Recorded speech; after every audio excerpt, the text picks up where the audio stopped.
puedo cantar la jota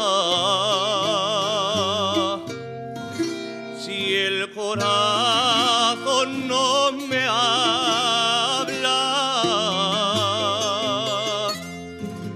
Mi voz es sangre que brota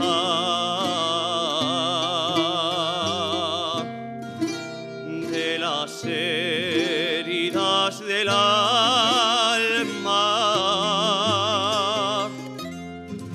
de las heridas del alma.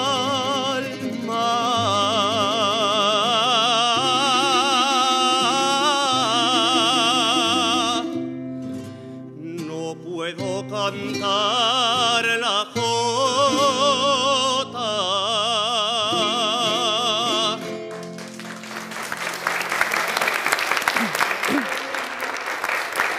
Empezamos con nuestro primer invitado, Sergio Sanz. Muy buenos días. Buenos días. Y enhorabuena por esa pedazo de voz. Muchas gracias. Con 22 años y premio ordinario de Jota del certamen oficial de este año 2009. No suele ser muy habitual que un chico tan joven le den este premio. La verdad que hay pocos casos, sí, pero sí que hay alguno. Por ejemplo, Víctor Guillén, premio senior de este año, el año pasado se llevó el Que lo ordinario tuvimos, con además. 23 años también, o sea que la gente joven vamos metiendo fuerte, digamos, en este mundo. Ahora por el extraordinario. Por él. Sergio, el año que viene. Ojalá que te tengamos aquí. Ojalá estemos aquí otra vez. ¿Cómo viviste ese momento? La verdad que muy Porque emocionante. no te lo esperabas. No, para nada, porque éramos 4 cantadores muy bien cualificados, cada uno con su estilo, pero la verdad que los 4 muy buenos. Y el momento en que te nombran, la verdad que es súper emocionante, o sea, es una emoción algo que esperas durante tanto tiempo, porque claro, llevo muchos años cantando ya. Desde los 4. Desde los 4 añitos, es verdad. Con 4 añitos, pero empezaste bailando, ¿verdad? Empecé bailando, pero al poco ya dije que quería cantar y me apunté a cantar. ¿Y a quién se lo debes? El premio, triunfo, el premio, todos estos años se lo dedicados debo a la sobre todo jota.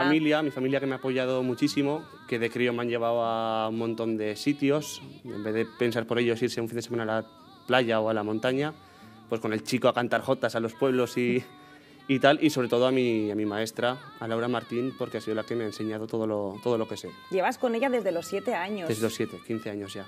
Una amistad ya, ¿no? Sí, la verdad que sí. ¿Cómo te preparas? ¿Cómo es tu día a día? Pues yo una vez a la semana ensayo con ella y ella ya me va dando pautas y yo en casa pues casi diariamente pues estudio, practico, la verdad que requiere mucho estudio. Sergio, nos vas a cantar una jota que te emociona de manera especial. Sí, es una jota muy especial ya que está compuesta por ella, por Laura Martín, y la verdad que pues de crío grabé una cinta, en esa cinta ya la incluí esta pieza y me gusta mucho.